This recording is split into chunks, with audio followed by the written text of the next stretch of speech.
आप तो यहाँ शहर में हो, आप सच्चे साधु नहीं हो सकते। ये उसका भावार्थ तो ही निकला, लेकिन उसने तो इतने ही शब्द बोले कि हम आपको नमोस्तु नहीं करेंगे, क्योंकि हमें पाठशाला में पढ़ाया कि सच्चे साधु जंगल में रहते हैं। लेकिन ये भी कोई साधु का लक्षण नहीं हुआ। हो सकता है जंगल में रहने वाले साधु भी रागी हों, और हो सकता है जो नगर में रहने वाले साधु भी वैरागी हों। स्थान से राग और वैराग्य का कोई संबंध नहीं है। वनेपि दोषाः प्रभवन्ति रागिणः, गृहेपि पंचेन्द्रिय निग्रहस्तपः। जंगल में भी रागी मनुष्य के अंदर राग पैदा हो जाता है, और घर में भी वैरागी के अंदर वैराग्य ही उमड़ता रहता है। शिव कुमार मुनि की कथा आती है कि उन्होंने घर में रह करके ब्रह्मचर्य का हजारों वर्षों तक पालन किया। अभिराम नाम के एक राजकुमार की कथा आती है कि उन्होंने भी घर पर रह करके कितने समय तक विषय कषायों का त्याग रखा, और फिर आगे चल करके वो दशरथ राजा के पुत्र भरत बने। तो भरत वैरागी थे, घर में रहते हुए भी उनको कोई लगाव नहीं था। उनको राज्य मिला था अयोध्या का, लेकिन उनके अंदर अयोध्या के राज्य की चाह बिल्कुल भी नहीं थी। तो इसलिए ये सारे जो लक्षण बनाए गए हैं मुनि के, कि जो वन में निवास करे सो मुनि, करते तप शैल नदी तट पर, तरुतल वर्षा की झड़ियों में, करते तप शैल यानी गर्मियों में शैल पहाड़ के ऊपर जो तपस्या करे वो जैन मुनि, वो सच्चे गुरु। अथवा तरुतल वर्षा की झड़ियों में, फिर नदी तट पर बीच में लिखा है, नदी तट यानी ठंड के समय जो साधु नदी के किनारे रहते हैं वही सच्चे गुरु। भले कहीं नदी मिले या ना मिले, लेकिन उनको जाना ही पड़ेगा नदी के किनारे अगर सच्चे गुरु हैं तो। मान लो नदी 500 किलोमीटर दूर है और साधु यहां पर विराजे हुए ठंड में, तो वो सच्चे गुरु नहीं हो सकते, क्योंकि नदी के तट पर ही तप करते हैं सच्चे गुरु। ऐसा जो विपरीत लक्षण बनाने वाले लोग हैं उनके लिए ये बातें सब विचारणीय है कि साधु का स्वरूप इतना सीमित मत बनाओ, बहुत व्यापक है साधु का स्वरूप। फिर तरुतल वर्षा की झड़ियों में, बरसात की झड़ियां जब लगती है तब वो पेड़ के नीचे खड़े होकर के उस पानी की बूंद जो टपकती है उसकी वेदना को सहन करते हैं। बरसात रुक जाती तो भी पत्तों से तो टप टप पानी गिरता ही रहता है। भयंकर स्थिति होती है उसकी। सिर के ऊपर अगर पानी के ड्रॉप्स गिरते चले जाएं तो व्यक्ति सो नहीं सकता। लाख प्रयास करे, अगर पानी के थोड़ी देर बाद ऐसे झपकी टप, नहीं सो सकता, परेशान हो जाए वो। तो ऐसी तपस्या करने वाले ही सच्चे गुरु हैं। बाकी अगर वर्षा ऋतु में कोई रेगिस्तान में या किसी और स्थान पर जाकर के तपस्या करे तो वहां पर चूंकि वृक्ष नहीं है, तो जो वृक्ष के नीचे तपस्या नहीं करते बरसात में, वो सच्चे गुरु कैसे हो सकते हैं? ऐसा लक्षण बनाओगे अगर जैन साधु का, सच्चे गुरु का, तो फिर ये सब अव्याप्ति दोष से दूषित है। क्योंकि अधूरे ज्ञान के कारण, अधूरा ज्ञान खतरे जान, आधा ज्ञान जो होता है वो हमेशा खतरनाक होता है। इसलिए गुरु के स्वरूप के बारे में ये विपरीत ज्ञान होने के कारण लोग इस प्रकार सीमित मान लेते हैं।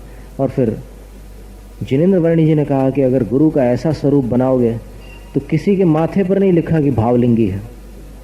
देखो ये वाक्य क्या लिखे हैं जिनेंद्र वर्णी जी ने, कि किसी साधु के सिर पर ये नहीं लिखा कि भावलिंगी। भावलिंगी का मतलब अंदर से छठे सातवें आदि गुणस्थान वाले। मुद्रा तो वही रहेगी जो द्रव्यलिंगी की है, यानी अंदर का गुणस्थान आंखों से थोड़ी दिखता है। बस इतना ही दिखता है कि इनके पास परिग्रह नहीं है, आरंभ नहीं है, और फिर ये त्यागी है, इतना ही दिखाई देता है आंखों से। बालक जैसी निर्विकार नग्न मुद्रा के धारी हैं, केशलोंच आदि करते हैं, पैदल चलते हैं। मूलाचार में 4 चिन्ह दिए हैं जैन साधु के। कैसे पहचानोगे साधु को? आचे लक्कम लोचो वो सट्ट शरीर दाय पड़े लिहणम। पहला चिन्ह है कि उनका शरीर आवरण से रहित होगा। दिगंबर जैन साधु के शरीर पर कोई आवरण नहीं होगा, यानी वो वस्त्रधारी नहीं होंगे। फिर दूसरा चिन्ह है कि वो केशों का लोंच करेंगे। मस्तक और मुख के जो केश होते हैं चेहरे के, उनका लोंच करेंगे। और सीने आदि स्थानों पर जो केश होते हैं उनको धारण करेंगे। लोच का नियम केवल मस्तक और चेहरे के केशों के लिए है, इनका लोच करेंगे, बाकी शरीर के केशों को धारण करेंगे। ये दूसरा चिन्ह हो गया। तीसरा चिन्ह है कि शरीर की सजावट नहीं करेंगे। घड़ी, खड़ाऊ, मालाएं और ऐसी कोई भी आभूषण आदि वस्तु को धारण नहीं करेंगे, जैन साधु होंगे तो। बाकी अन्य नग्न रहने वाले साधु धारण करते हैं, घड़ियां पहनते, खड़ाऊ पहनते, गले में मालाएं पहनते, जटाएं बढ़ाते हैं। ये सारी स्थिति जैन साधु में नहीं होगी। ये तीसरा चिन्ह है, शरीर की सजावट नहीं होगी। और चौथा चिन्ह है पिच्छी धारण करेंगे। इन चार चिन्हों के सिवाय आप एक क्षण में और क्या देख सकते हो?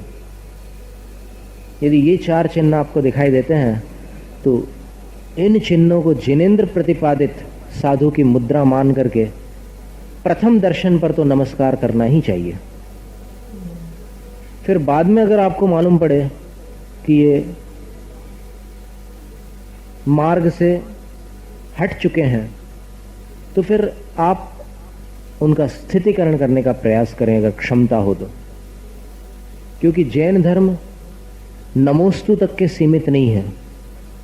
कुछ लोग ये समझते हैं कि देखो हमने उनको देखा और हमने समझ लिया कि ये शास्त्रों में बताए हुए साधु नहीं है, इसलिए हमने नमोस्तु नहीं किया, निकल गए हम सामने से, बहुत बड़ा तीर मार लिया। नमोस्तु न करना ही जैन धर्म हो गया आपका। ऐसे अज्ञानियों के कारण ही साधुओं का स्थितिकरण नहीं होता और स्थितिकरण न होने के कारण ही जैन धर्म बदनाम होता है। यहां तक सीमा नहीं है श्रावक धर्म की कि आपने नमोस्तु नहीं किया, बहुत बड़े भारी बन गए धर्मात्मा। नमोस्तु न करना कोई बड़ी बात नहीं है, किंतु जो नमोस्तु नहीं करने योग्य है उसको नमोस्तु करने योग्य बना देना वास्तव में सम्यक दृष्टि का स्वरूप है। सम्यक दृष्टि स्थितिकरण करता है, निंदा नहीं करता। निंदा करने वाला मिथ्यात्वी होता है। तो सच्चे गुरु का स्वरूप बहुत अद्भुत स्वरूप है, आगे चल करके बतलाएंगे। अभी तो यहां ये बतलाया कि कुगुरुओं की सेवा से आपको दूर रहना है, कुगुरुओं से बचना है, क्योंकि कुगुरु पत्थर की नाव है, स्वयं भी संसार सागर से नहीं तैर सकते और अंदर बैठने वाले को तार नहीं सकते। न तैरेंगे न तारेंगे, खुद डूबेंगे और अपना सहारा लेने वाले को भी डुबोएंगे। इसके बाद फिर कुदेव के स्वरूप का वर्णन था कि जो परमात्मा के आसन पर विराजित है।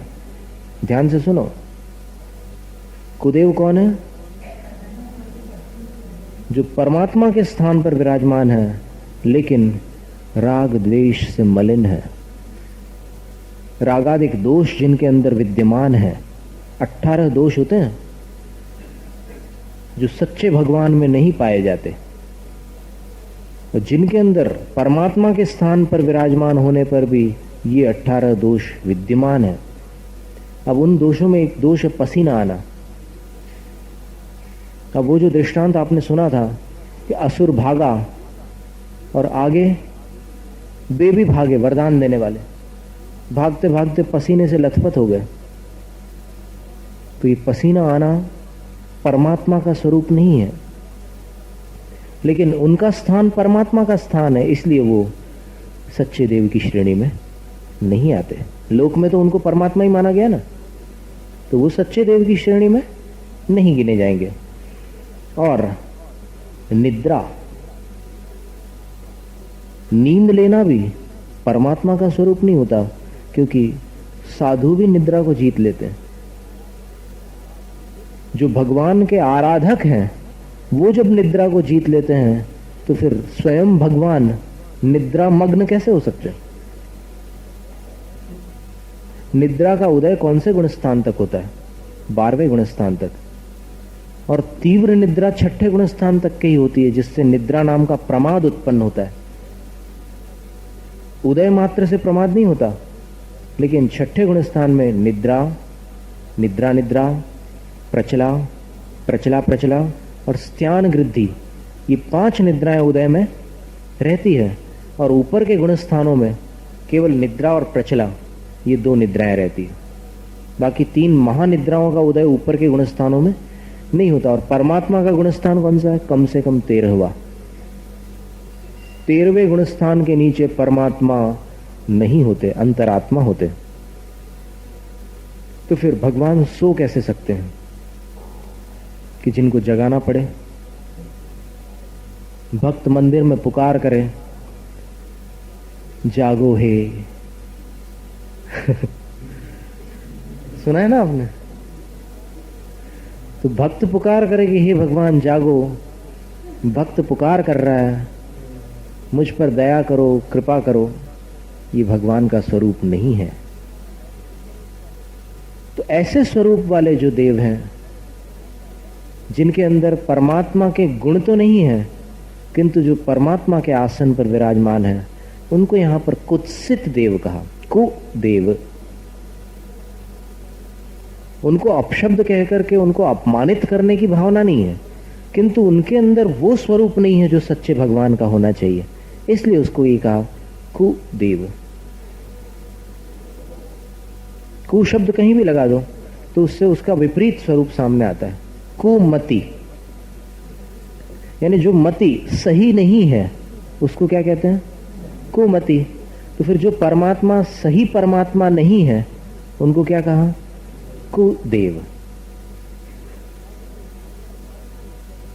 ऐसा भाव नहीं है इसमें कि उनको अपन नीचा दिखाना चाह रहे हो और कंपटीशन करके यहां पर महावीर भगवान को बड़ा बना दिया हो, ऐसा नहीं है। यहां तो चाहे महावीर स्वामी हो, बुद्ध वीर जिन हरिहर ब्रह्मा या उसको स्वाधीन कहो, लेकिन कैसा स्वरूप होना चाहिए कि जिसने राग द्वेष कामादिक जीते, सब जग जान लिया, सब जीवों को मोक्ष मार्ग का निष्प्रह हो उपदेश दिया। फिर कहते हैं कि वो फिर नाम कोई भी हो, उसमें हमें कोई पक्षपात नहीं है। बुद्ध वीर जिन हरिहर ब्रह्मा या उसको स्वाधीन कहो, बस स्वरूप अगर उसका वो ऊपर की 2 पंक्तियों वाला होगा तो फिर भक्ति भाव से प्रेरित हो यह चित्त, उसी में लीन रहो। बस ऐसे परमात्मा को अपन भगवान मानते हैं तो वो गृहीत मिथ्यात्व का त्याग हो गया। अगर आप ऐसे परमात्मा को परमात्मा नहीं मानते और किसी अन्य को परमात्मा मानते हैं, आपके घर में कई चित्र मिलेंगे, कई लोगों के घरों में, कुछ लोगों के यहां मूर्तियां भी मिलेंगी। कैसे चित्र हैं वो चित्र कैसे हैं? वो इन सब लक्षणों से युक्त हैं। वनिता, गदादि जुत, और देखिए उनकी क्या क्या स्थितियां हैं। भगवान के वाहन भी हैं अन्य मतों में। वाहन भी कोई जीव है। तो जो सर्वशक्तिमान है, जहां चाहे वहां पहुंच सकते हैं, उनको वाहन पर जाने की क्या आवश्यकता है? ऐसी कई बातें आती है, बारीकी से पर चिंतन करो, निष्पक्ष होकर के, पक्षपात के साथ नहीं, निष्पक्ष होकर के। पक्षपात के साथ आप अगर चिंतन करेंगे तो फिर जैन भगवान का स्वरूप भी कहीं कहीं विकृत होने की संभावना है। यानी जैनेन्द्र भगवान के स्वरूप में भी कहीं पर आप दूषण पैदा कर सकते हो पक्षपात के साथ चिंतन करने पर। इसलिए निष्पक्ष होकर के देखो। एक बार जुलूस निकल रहा था, वहां पर अन्य मतियों ने प्रतिबंध लगवा दिया था कि नहीं, ये जुलूस नहीं निकलेगा। क्यों नहीं निकलेगा? तो फिर उन्होंने ये ज्ञापन दिया था कि इस जुलूस में जो जैनियों के भगवान शोभा यात्रा में निकलते हैं वो नंगे होते हैं। बोले बहुत बड़ी घटना थी ये। तो जब फिर जैनियों ने जाकर के वहां पर अपना स्पष्टीकरण दिया और फिर उनके विद्वानों के साथ भी बातचीत की, बोले कि तुम्हें नग्नता से आपत्ति है या विकार से आपत्ति है? जैन विद्वान ने पूछा। नग्नता घृणित होती है या विकार घृणित होता है? तो सामने वाला बोला कि विकार। तो फिर इनने जवाब दिया, फिर हमारे भगवान में विकार कहाँ है, ये बता दो आप। जयेंद्र भगवान में कौन सा विकार है ये बताओ। उनकी न आंखों में विकार है, न मुद्रा में विकार है, कहीं किसी अणु मात्र में भी विकार नहीं है भगवान में। तो फिर इस पर आपत्ति कैसे हो सकती है? और वास्तव में देखा जाए तो वस्त्र धारण करने पर भी जिसके मन में पाप है वो विकारी है, और निर्वस्त्र होते हुए भी हमारे भगवान और हमारे गुरु निर्विकार होने के कारण, देखो जो नग्नता विकार युक्त है वो अपूज्य है, निंदनीय है, और उस व्यक्ति को नंगा कहा जाता है जो अंदर से पापी है। भले ऊपर से कपड़ा पहने हो लेकिन उसको लोग नंगा बोलते हैं। और जो जैन साधु होते हैं और जिनेंद्र भगवान होते हैं वो ऊपर से वस्त्र के धारी तो नहीं होते लेकिन अंदर से भी विकार मुक्त होते हैं, इसलिए वो नग्न होते हुए भी आराध्य हो जाते हैं। उनकी नग्नता पूज्य होती है, इसलिए नग्नता और नग्नता इन दोनों के फर्क को समझना आवश्यक है। पशुओं में भी नग्नता होती है। नरक में निवास करने वाले जो नारक जीव होते हैं वो भी नग्न रहते हैं। दव्वेण शैलनग्गा नारे तिरया।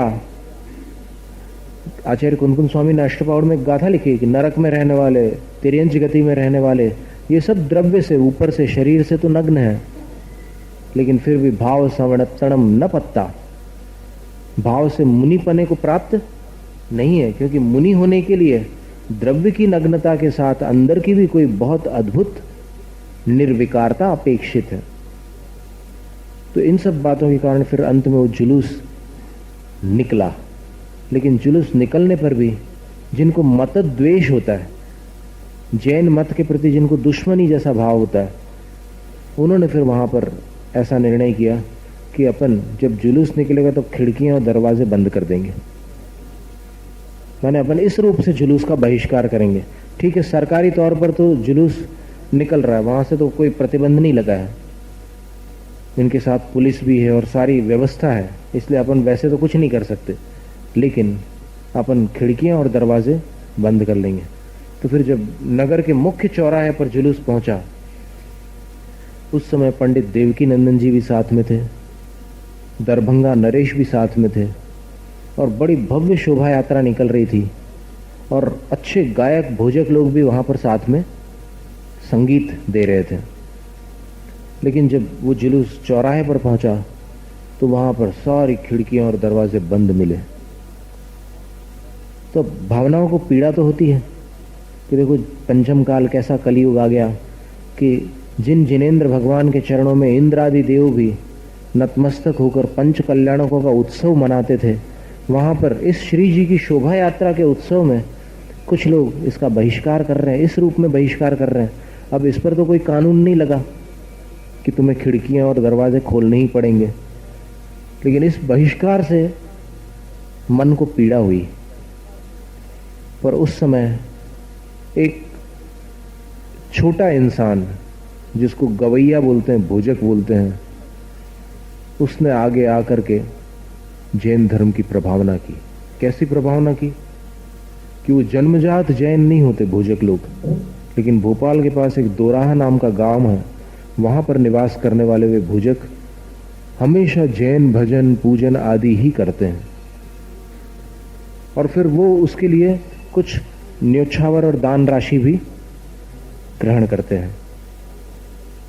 तो वो भोजक जो वहां पर थे, उन्होंने एक बुद्धजन का भजन गाने की अनुमति मांगी कि यहां पर जुलूस को रोक करके एक भजन गाने की मुझे अनुमति दी जाए। और मेरा विश्वास है कि खिड़कियां और दरवाजे जो बंद हो गई हैं ये खुल जाएंगे, क्योंकि अभी इनको भगवान का रूप दिख रहा है, भगवान का स्वरूप नहीं दिख रहा है। रूप को देख करके ये घृणा कर रहे हैं, स्वरूप को देखने वाला कभी भगवान से घृणा कर ही नहीं सकता।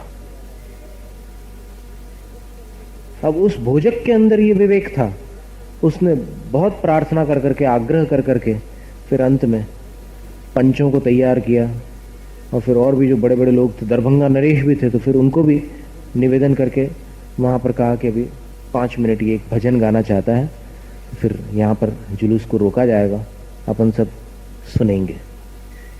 फिर उसने वो पेटी लेकर, हारमोनियम लेकर के जब भजन गाना प्रारंभ किया तो उस भजन के शब्द क्या थे? शायद आपकी पुरानी जिनवाणियों में छपा हो भजन, बुध जन पक्षपात तजी देखो, सांचो देव कौन है यामे। और जब वो भजन पूरा हुआ तो सारे खिड़की दरवाजे खुल गए और सब ने हाथ जोड़ करके जिनेंद्र भगवान की छवि को नमस्कार किया, श्री जी को। तो जब स्वरूप समझ में आ जाता है भगवान का, तो अंदर की घृणा समाप्त हो जाती है और अंदर भक्ति का भाव जागृत होता है। तो फिर भक्तों का क्या होगा? परमात्मा तो केवल स्वाधीन होने चाहिए, स्वाश्रित होने चाहिए। इसीलिए एक ही भाव स्तोत्र में कहा है, आहार्येभ्यः स्पृहयति परम यह स्वभावाद हृदयः, शस्त्रग्राही भवति सततम वैरिणा यश्च शक्यः, सर्वांगेषु त्वमसि सुभगस्तन्न शक्यः परेषां, तत्किं भूषा वसन कुसुमैः किंच शस्त्रैरुदस्त्रैः। आभूषणों से उसको अत्यधिक प्रेम होता है जो सुंदर नहीं है। आभूषणों से कौन प्रेम करता है ज्यादा? जो सुंदर नहीं है, क्योंकि आभूषण पहनने से वो अच्छा लगने लग जाता है। और हथियारों को वह धारण करता है जिसको शत्रुओं का खतरा होता है। पर हे भगवान, आप सच्चे परमात्मा हैं, आप सर्वांग सुंदर हैं और आपको शत्रुओं का कोई खतरा नहीं है। आपने अंदर के शत्रुओं को भी ध्वस्त कर डाला है, इसलिए आपको अस्त्र शस्त्र वस्त्रों की क्या आवश्यकता? यह है भगवान का सच्चा स्वरूप। अब श्वेतांबर मत में यह माना गया है कि भगवान के 35 अतिशय होते हैं। दिगंबर मान्यता में क्या है? 34 अतिशय। वहां 35वां अतिशय कौन सा है? केवल ज्ञान होने के बाद भगवान आभूषणों से मंडित दिखाई देते हैं। इसलिए मंदिरों में जो स्थापना होती है वहां पर आंखें, आभूषण सब कुछ रहता है वहां। पर जो स्वयं सर्वांग सुंदर है उसको अतिशय द्वारा भी आभूषणों से मंडित दिखाई देने की क्या आवश्यकता है? वो इतने सुंदर है कि आभूषण लज्जित हो जाए उनके सामने, आभूषणों को शर्मिंदा होना पड़े, इतने सुंदर है भगवान। तो उनको इन अलंकारों की, आभूषणों की क्या आवश्यकता है? तो इस तरह भगवान का जो सही स्वरूप। और दूसरी बात यह है कि जो प्रश्न आया था कि अगर दिगंबर जैन मंदिर न हो तो उन मंदिरों में जाकर अपन दर्शन कर सकते हैं, क्योंकि वहां भी भगवान है, महावीर स्वामी आदि 24 तीर्थंकर है। तो उसका समाधान क्या है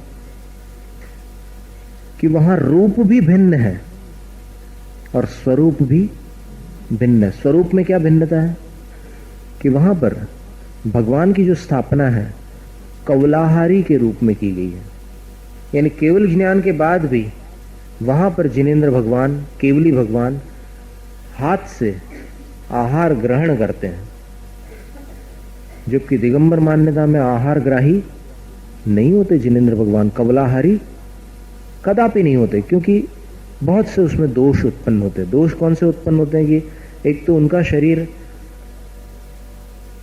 क्षायिक लाभ नाम की लब्धि के कारण, आत्मा में क्या है कि 9 केवल लब्धियां होती है। केवली भगवान के पास क्या होता है? उनको केवली क्यों कहते हैं? क्योंकि उनके पास 9 केवल लब्धियां हैं। केवल दर्शन, केवल ज्ञान, ऐसी 9 केवल लब्धियां हैं। उन 9 केवल लब्धियों में एक होता है क्षायिक लाभ। क्षायिक लाभ का अर्थ क्या है? लाभांतराय का क्षय होने से उनको शरीर के योग्य परमाणुओं का निरंतर लाभ होता रहता है। उनको भोजन लेकर के शरीर को स्थिर रखने की कोई आवश्यकता नहीं रहती। ये एक बहुत बड़ी बात है। और दूसरी बात, यदि वे भोजन ले लें तो संयम नष्ट हो जाएगा। और केवली भगवान यथाख्यात संयमी होते हैं। संयम कैसे नष्ट होगा? संयम इसलिए नष्ट होगा क्योंकि केवली भगवान सब कुछ देखते और जानते हैं, और सब कुछ देखते और जानते हुए भोजन करना संभव नहीं है। संभव है क्या? किसी का खून देखने के बाद, खून यानी मर्डर या एक्सीडेंट में किसी की मृत्यु देखने के बाद भोजन लेना कितना मुश्किल होता है। मान लो आप भोजन करने ही जा रहे, शादी की पार्टी में जा रहे कहीं, और रास्ते में कोई ऐसा एक्सीडेंट देख लो कि जिसमें किसी की मृत्यु हो गई हो और सारे रास्ते पर उसका खून फैल गया हो, उसके शरीर के टुकड़े टुकड़े हो गए हो, ऐसा कोई भयानक एक्सीडेंट देखने में आ जाए, उसके बाद आप जा पाएंगे वहां पर? और जाएंगे तो फिर क्या भोजन कर पाएंगे? आपको 3 दिन तक के वही दृश्य दिखता रहेगा। ये स्थिति हो जाएगी। और केवली भगवान, जब एक असंयमी मनुष्य किसी के दुख को इतनी अधिक मात्रा में देखने के बाद भोजन नहीं कर पाता, और मुनिराज भी जब मारो काटो ऐसे शब्द सुनते हैं तो कानों से सुनने मात्र पर वो अंतराय कर देते हैं, भोजन त्याग देते हैं। जैसे उदाहरण के लिए यहां पर अगर कोई वो ऊधई मारवानी दवाई ले लो ऐसा कुछ बेचने वाले आते हैं ना, वो आवाज अगर साधु आहार के समय सुन ले तो अंतराय हो जाए। तो साधु के अंदर इतनी दया होती है कि अगर ऐसी कुछ बातें कानों में सुनाई दे तो आहार त्याग दे। तो केवली भगवान तो तीनों लोक और तीनों काल की समस्त वेदनाओं को एक क्षण में एक साथ जानते हैं। इतनी वेदनाओं को जानते हुए अगर केवली भगवान आहार ले ले तो फिर साधु उनसे श्रेष्ठ हो गया। क्योंकि साधु तो एक थोड़ी सी वेदना, चींटी अगर दब जाए किसी के पैर के नीचे तो आहार त्याग दे, और केवली भगवान नरकों की वेदनाओं को प्रत्यक्ष देखते जानते हुए भी भोजन कर ले। ये कैसा स्वरूप होगा भगवान का? आ रहा है समझ में? इसलिए कवलाहारी परमात्मा को अपने यहां पर शुद्ध वीतराग सच्चे देव के स्वरूप में नहीं गिना गया है। क्योंकि ये आपत्तिजनक बात आपकी सबकी समझ में आती है। वो अगर बैठेंगे तो वो सुन करके भी समझ जाएंगे कि हाँ ये तो बात आपत्तिजनक है। जब साधु को अंतरा आ जाता है वो छोड़ देते हैं। तो केवली भगवान को तो सब कुछ मालूम है, कौन सा अनाज अनीति से आ रहा है ये भी मालूम है। साधु को तो नहीं मालूम होगा कि आप 2 नंबर का खिला रहे हैं या 1 नंबर का। आप तो आहार जल शुद्धि बोल करके दे रहे हैं, तो साधु तो विश्वास मान करके उसको शुद्ध समझकर ग्रहण कर रहे हैं। लेकिन केवली भगवान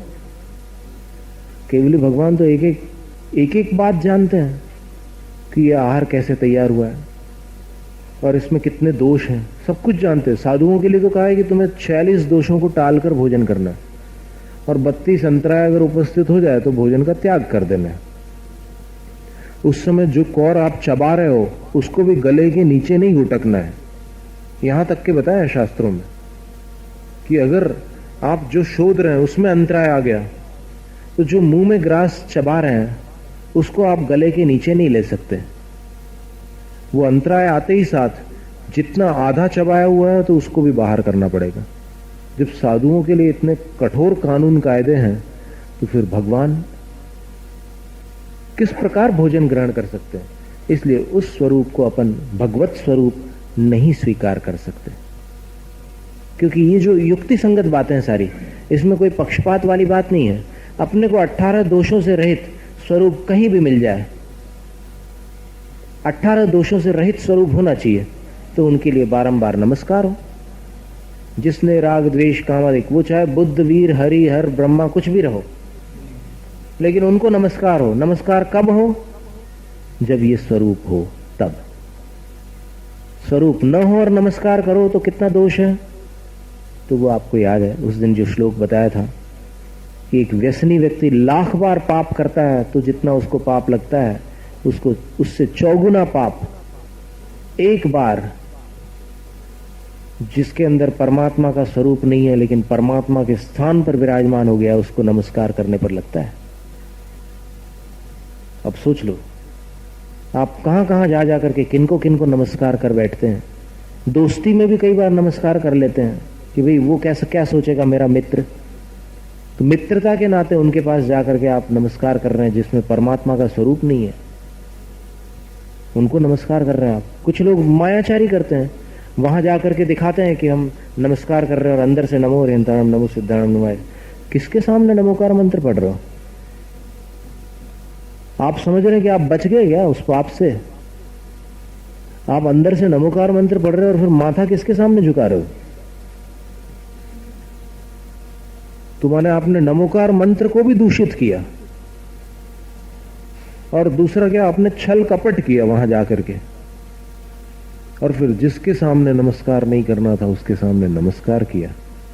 आपका कोई मुसलमान मित्र यहां नमस्कार करता है?